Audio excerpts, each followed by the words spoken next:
ಎಲ್ಲರಿಗೂ ನಮಸ್ತೆ. ದಿವ್ಯಾ ಜಾನು ಯೂಟ್ಯೂಬ್ ಚಾನಲ್ಗೆ ಸ್ವಾಗತ. ಇದು ನನ್ನ ಮೊದಲನೇ ಮಿನಿ ವ್ಲಾಗ್. ಇವತ್ತು ಬೆಳಿಗ್ಗೆ ಎದ್ದಿದ್ದು ಲೇಟ್ ಆಯಿತು. ಕಾರಣ ನೆನ್ನೆ ಸಂಡೇ ಆಗಿರೋದ್ರಿಂದ ಲೇಟಾಗಿ ಎದ್ದಿದ್ದೆ, ಅದರಿಂದ ಇವತ್ತು ಲೇಟ್ ಆಯಿತು. ಅದಕ್ಕೆ ಬೇಗ ತಿಂಡಿ ಮಾಡಿಬಿಡೋಣ ಅಂತ ಅಡುಗೆ ಮನೆಗೆ ಬಂದೆ.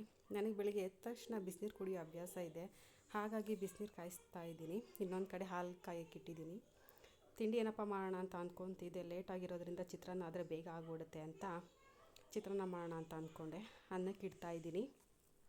ನನ್ನ ಮಕ್ಳು ಇನ್ನೂ ಮಲಗಿದ್ದಾರೆ, ಎದ್ದಿಲ್ಲ. ಅವ್ರು ಎದ್ದಿದ್ರೆ ನನಗೆ ಅಡುಗೆ ಎಲ್ಲ ಮಾಡೋಕ್ಕೆ ಬಿಡೋಲ್ಲ. ನನ್ನ ಕೆಲಸ ಎಲ್ಲ ಬೇಗ ಆಗೋಲ್ಲ. ಲೇಟ್ ಬೇರೆ ಆಗಿಬಿಟ್ಟಿದೆಯಲ್ಲ, ಅದಕ್ಕೆ ಅವ್ರನ್ನ ಇನ್ನೂ ಇಬ್ಬರಿಸೋಕ್ಕೆ ಹೋಗಿಲ್ಲ, ಇನ್ನೂ ಮಲಗಿದ್ದಾರೆ. ಹೊರದಿದ ತಕ್ಷಣ ಹಾಲು ಕಾಯಿಸ್ಕೊಡ್ಬೇಕು, ನನ್ನ ಯಜಮಾನ್ರಿಗೆ ಕಾಫಿ ಮಾಡಿಕೊಡ್ಬೇಕು. ಹಾಗಾಗಿ ಬೇಗ ಚಿತ್ರಾನ್ನ ಮಾಡಿಬಿಡೋಣ ಅಂತ ಮಾಡ್ತಾಯಿದ್ದೀನಿ. ಇವತ್ತು ಮನೆ ದೇವ್ರ ವಾರ ಆಗಿರೋದ್ರಿಂದ ಪೂಜೆ ಮಾಡಬೇಕು, ಹಾಗಾಗಿ ಬೇಗ ಕೆಲಸ ಎಲ್ಲ ಮಾಡ್ಕೊಡ್ತಾಯಿದ್ದೀನಿ. ನನ್ನ ಮಗಳನ್ನ ಬೇಗ ಇನ್ನೇನು ಎದ್ದೇಳ್ತಾಳೆ, ಅವಳನ್ನು ರೆಡಿ ಮಾಡಿ ಸ್ಕೂಲಿಗೆ ಕಳಿಸಿ ನಾನು ಬೇಗ ಎಲ್ಲ ಕೆಲಸ ಮಾಡ್ಕೋಬೇಕು. ಇನ್ನೇನು ಎದ್ದೇಳ್ಬಿಡ್ತಾರೆ ನನ್ನ ಮಕ್ಕಳು. ಫೈನಲಿ ಚಿತ್ರಾನ್ನ ಗೊಜ್ಜು ರೆಡಿ ಆಯಿತು. ಬೇಗ ಎಲ್ಲ ಕೆಲಸ ಮಾಡ್ಕೊತಾ ಇದ್ದೀನಿ. ಗ್ಯಾಸ್ ಎಲ್ಲ ಕ್ಲೀನ್ ಮಾಡಿಕೊಂಡು ಪಾತ್ರೆ ಎಲ್ಲ ತೊಳೆದು ಎಲ್ಲ ಕ್ಲೀನ್ ಮಾಡ್ತಾಯಿದ್ದೀನಿ. ಸ್ಲ್ಯಾಬ್ ಎಲ್ಲ ಒರೆಸಿ ಎಲ್ಲ ಕ್ಲೀನ್ ಆಯಿತು. ನೋಡಿ, ಅಡುಗೆ ಮನೆ ಇವಾಗ ಕ್ಲೀನಾಗಿದೆ. ಹಾಗೆ ನನ್ನ ಮಗಳೂ ಸ್ಕೂಲಿಗೆ ಹೊರಟ್ಲು.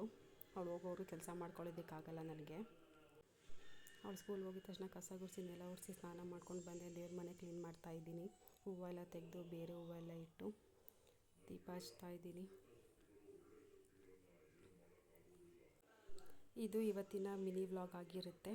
ವಿಡಿಯೋ ಇಷ್ಟ ಆಗಿದರೆ ಲೈಕ್ ಮಾಡಿ, ಶೇರ್ ಮಾಡಿ, ಸಬ್ಸ್ಕ್ರೈಬ್ ಮಾಡ್ಕೊಳ್ಳಿ. Thank you.